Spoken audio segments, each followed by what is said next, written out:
அதிர்ஷ்டம் நியூஸுக்கு வரவேற்கிறோம். செந்தில் பாலாஜிக்கு ஆப்பு. கண்ணீருடன் நின்ற செந்தில் பாலாஜி. என்ன விஷயம்? இன்னைக்கு நீதிமன்றம், செஷன்ஸ் நீதிமன்றம் செந்தில் பாலாஜியுடைய கோரிக்கைய நிராகரிச்சிருச்சு. என்ன கோரிக்கை? அதாவது 2 வழக்கு நடந்துகிட்டே இருக்கு. ஒன்று எம்பி, எம்எல்ஏக்களுக்கான கோர்ட்ல லஞ்ச ஒழிப்புத்துறை தாக்கல் செய்த வழக்கு. அது நடக்கணும் என்கிறாரு செந்தில் பாலாஜி.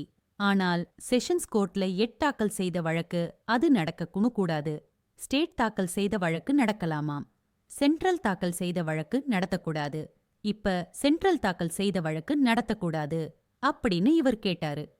அதுக்கு நீதிமன்றம் அதெல்லாம் முடியாது, தொடர்ந்து நடக்கும்.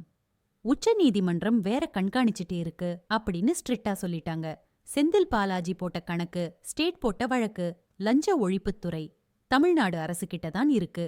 அப்படியே லேட் பண்ணி இழுன்னு இழுத்து தேர்தலுக்கு முடியற வரைக்கும் கொண்டு போயிடலாம். ஆனால் சென்ட்ரல் வழக்கு, வழக்கு முடியாது.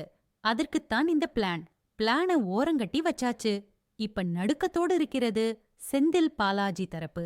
இது மட்டும் இல்ல, உச்ச நீதிமன்றத்துல இன்னும் ஒரு 60 நாட்குள்ள ஒரு உத்தரவு வரப்போகுதாம்.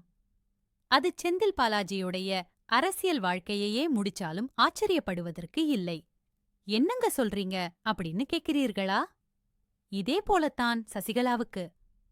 முதலமைச்சராக வேண்டிய சசிகலா ஜெயிலுக்கு போனாங்க. அதே போல இவருக்கு தண்டனை கொடுத்தால் தேர்தலையே நிக்க முடியாது. அதையும் தாண்டி ஸ்டாலின் முதல்வராக பாடுபடுவாரா, இல்ல ஜெயிலுக்கு போவாரா?